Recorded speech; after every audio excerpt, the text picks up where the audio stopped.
Thanks everybody for coming out today in this intolerable heat. I'm really happy to have you all here. And I want to thank some people in particular right up in front here, including Paula Danoff and Cara Feeney here at the Evanston Art Center, and Matt Rappaport, who is the artist responsible for the Range Mobile Lab, the vehicle here. And he paved the way for our being here. He originally did a mural as part of a video art series that they presented at the Evanston Art Center, and we sort of took a page out of his book for the mural. And I wish I'd remembered him pro-tipping me about making a wheat paste at home first, because we're making it in a little bowl in a microwave here, and it took us hours longer than it should have, and would that I would have learned from his mistakes. But our mistakes are important, right? It's how we learn. So, you know, it's an odd moment in our history as human beings and artists, and a special moment with this new American holiday. We're here out on Juneteenth for the first time.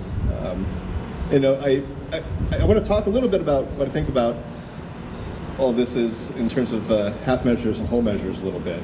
You know, I feel like so much of what has gone into putting together this event, this music assembly, this place we're trying to make, is such a struggle. But for me, in a way, it's petty, right? You know, we don't have our copies of the Bridge Journal today because our printer apparently had a supply chain problem. This mural behind me is 3/4 finished because the large-scale printer at the FedEx couldn't process the PDF correctly. You know, last night the printer in my house, all the printers in my house unanimously decided to stop printing, and I couldn't print out our agenda or questions. So it's like, I feel like Skynet's after me. But you know, these are small problems comparatively. It's not that fantastic. This is sort of what a state of recovery looks like, isn't it? What it looks like to get started from a lip to a sprint in 2.5 seconds. So, yes, we are at a place of half measures. And also half measures when we're recognizing the importance of the end of one big social evil, but still don't have good schools or food security or safety from gun violence, help for eviction and addiction and domestic abuse. Not much of a way out of the void of precarity and visibility. And I think that's what this mural is about, right? What do the whole measures look like then in this question? In this case, is the question, I think. This mural, our journal, our names in front of people as artists, as a collective, as individuals, none of that's really the answer. And I really want to put that up front. But an assembly zone, a physical structure in public space, something we imagine, decide is needed in reality that could help save people, that could and should be it. And I think this is a problem we can solve, or at least try. I'm so happy you're here to see behind our curtain, you know, into the process of what we're trying to achieve. And I hope you'll stand up with us to help where we can in this new area of work, of bridge work. So thank you again for all being here, and please enjoy the readings now.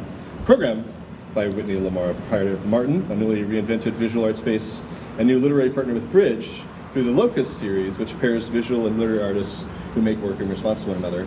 And I'll let Whitney take it from here and continue the introduction.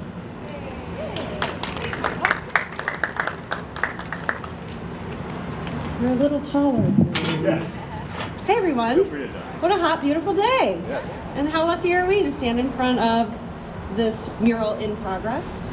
Thank you, Michael, for inviting me, the LOCUS alum team, to be a part of this organization and this event today. So my name is Whitney LaMora. I am a curator, producer, and I am a founder of the quarterly gallery show LOCUS that just enjoyed its 7th opening last night, which is exciting.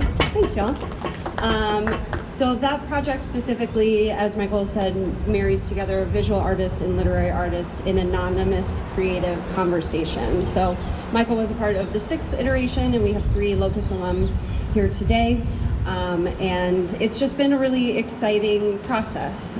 Essentially, the show began in June of 2019, basically pairing up Chicago visual and literary artists together to see kind of what the difference in communication looked like. Of course, during the pandemic, it pivoted to an online version, and then I was able to expand my reach to international artists, and that was really, really exciting. And so it's been a really interesting process. And I've met a lot of people, made a lot of connections, both near and far, so I'm really thankful and excited to share some of their work today from my very talented friends. Yeah, and LOCUS is looking to expand. And so in this last year, something that I've rolled out is a microgrant program. So much like most art, we are all doing it from our hearts and not much is going back into our wallets.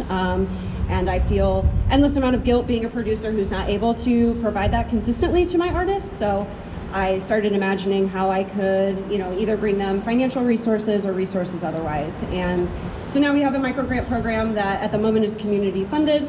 And then we are partnering with organizations such as Bridge to provide more opportunities and platforms for artists. And Michael was kind enough to invite us in. And in the new Bridge publication, we do have Emma Casey's work alongside Alonso Galul, who is a Venezuelan artist but now based in Chicago.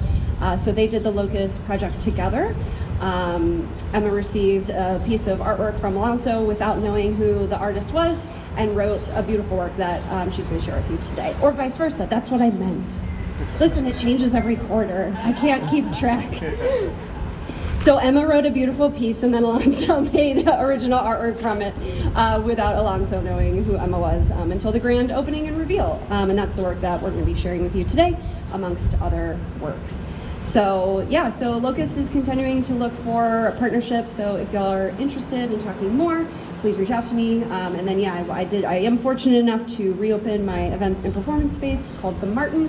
It is located inside of, or we share a roof. I'm trying to work on the language because I don't want it to sound like I just create in the middle of a restaurant. But in a beloved neighborhood restaurant called Split Rail in the Westtown neighborhood in Chicago, I have recently opened a gallery and performance space in there. So lots of opportunities, so please come through, please create something with me.